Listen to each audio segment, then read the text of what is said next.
If not that, we got nitrous for the whipped cream. So We have a doctor. it's air. And we have a doctor. Yeah. Plastic surgeons count. Got you look younger anyway. Thank you, thank you. That was some beautiful music, right? Wow. Yeah, so impressive. Thank you. Yes. Oh, I am a doctor. Oh.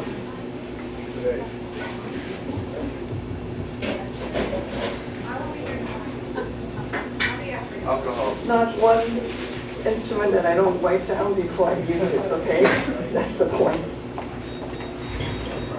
Hi there. The audience in me said, oh, just please play some more.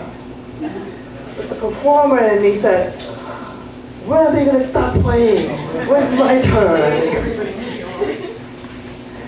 And every time I tell somebody that I'm doing stand-up comedy, they would say, oh, Peggy, you are so brave.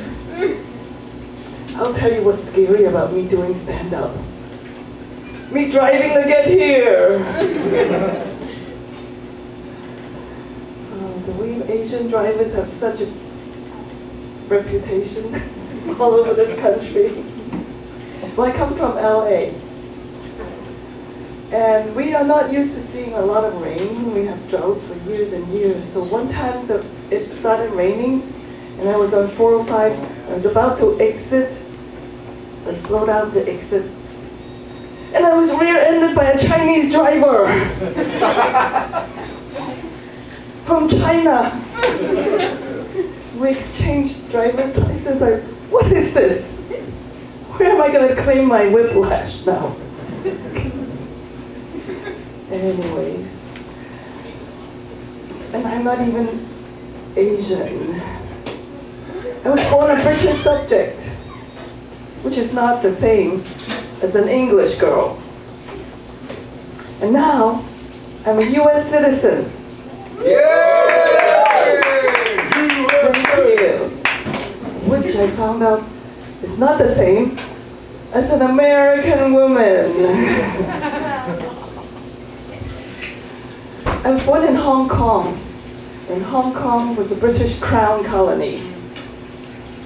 At the rate things are going, I may live to see Wellington, your Chinese Communist colony. Well, somebody's got to do some political jokes. Folks in China that do political jokes, they're touring America now as body exhibits. Have you seen them? Yeah. It freaked me out when I Yeah. found out what it was. They have a permanent one in Las Vegas. Like, these are prisoners that we sliced and diced for your enjoyment and education. I know. So how many of you have Chinese friends? Raise your hands. Good. Well, you all should raise your hands because I'm going to be your friend. I'll tell you all about being Chinese.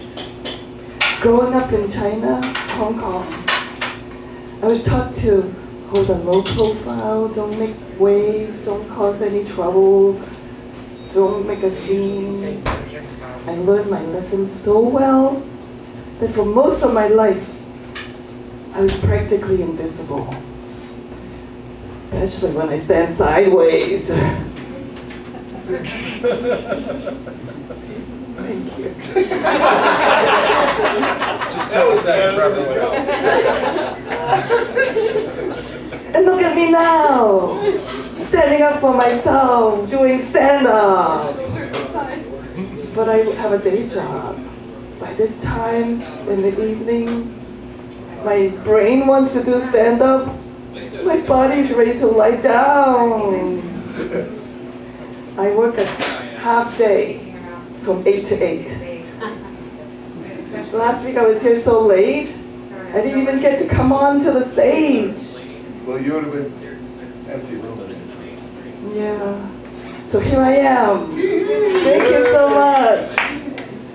And I didn't marry a Chinese man because I didn't want to be anybody's obedient wife. So I married white American men who thought they were getting an obedient Chinese wife. Let me tell you, did not work out. And I said men, because I didn't make that mistake once. I made it twice. I'll tell you, the next person that I'm gonna marry is gonna be the darkest skinned Aborigines from the deepest jungle that I can find. No, I'm not getting married anymore. So, my son though, recently got married. I thought he'd never get married. Up until recently, it wasn't even legal. 2013, legalized gay marriage. Gay pride, gay pride. Yeah, gay pride this month. And what Chinese mom wouldn't want 2 sons for the price of 1?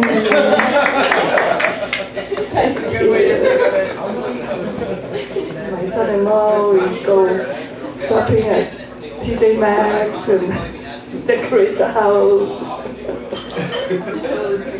And he cooks. I love him. So, what else can I tell you that's PG related? So, Guangming is my name. Peggy's just a nickname my mother called me to show how she spoke English. And in Cantonese, folks cannot pronounce Peggy. Growing up, I was called Piggy. No, Piggy. Like Miss Piggy. Miss Piggy. And I was called Big G. And I wasn't even pudgy. In fact, if you saw my baby picture, you feel guilty. You didn't finish a dinner plate. I was so skinny. So when I became a citizen, the immigration officer put Peggy in my first name and just squeezed Gongming into my middle name. And just like that, I was abbreviated into a middle initial K. This is called naturalization. Let me tell you, it felt about as natural as a blonde Asian. I have to introduce myself to myself. And every time somebody said, Peggy, I would say, oh, who, me? They thought, oh, who, me was my Chinese name. Oh, who, me? A cousin of Sandra Oh.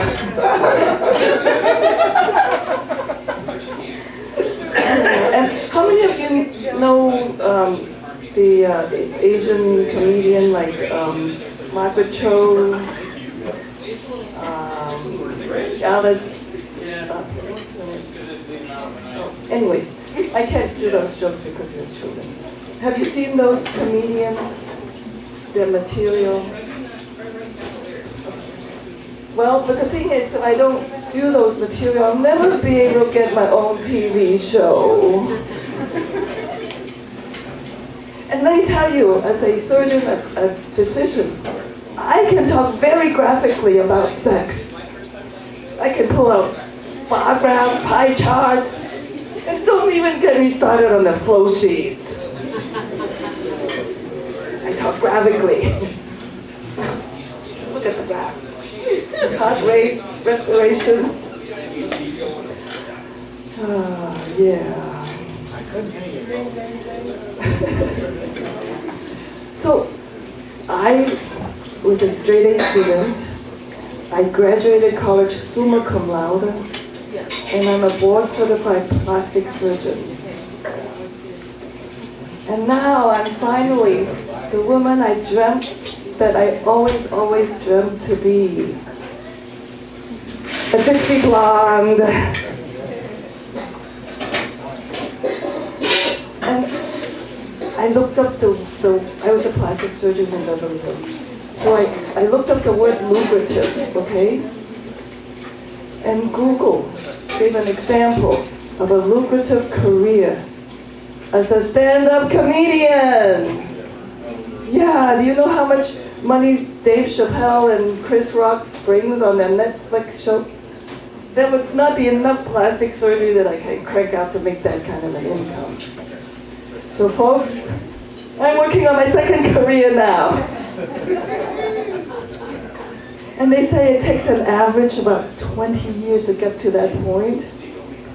Well, with me, that would be a do or die proposition. Then they could put you on the exhibit. Yes. And we Asians, we don't show our age. So, I'm not in my 20s anymore, right? So come next, let me just put it this way. Come next birthday, I'm gonna turn 94. Did I tell you I'm Chinese?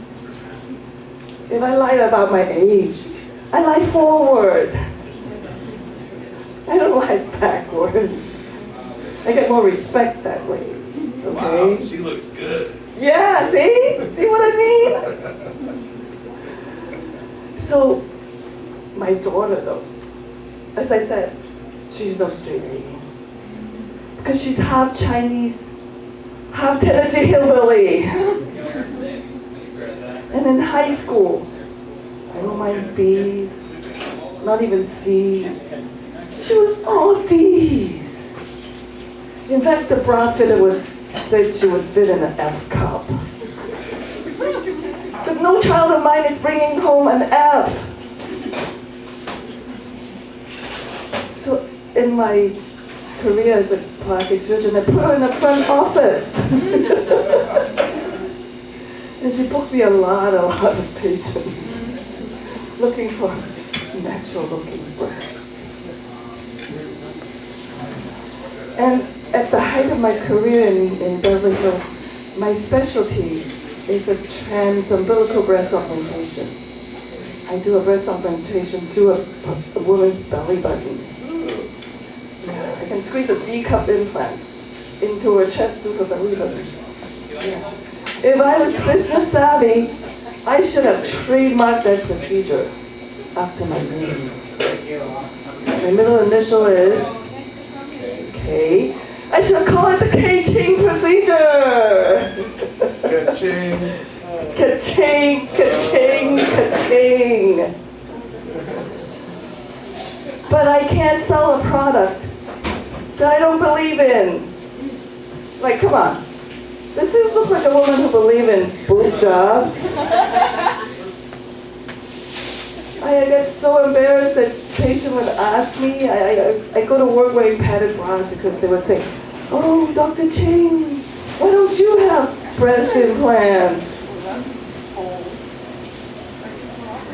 Well, because I don't believe in them. That's why I'm not doing it anymore. But I do hand jobs. The surgical kind. What were you thinking? Not anything. We have children in the room. And I'm so used to working in front of a quiet audience. In fact, if you make noise, I just figured the anesthesia failed. But around now, I get my anesthesiologist to pass gas.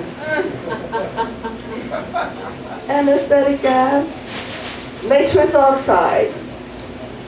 I'll have the whole room laughing. I don't even have to work my jokes, do anything. Just pass the anesthesia gas. Laughing gas. So, okay, thank you. I'm Dr. Peggy Ching.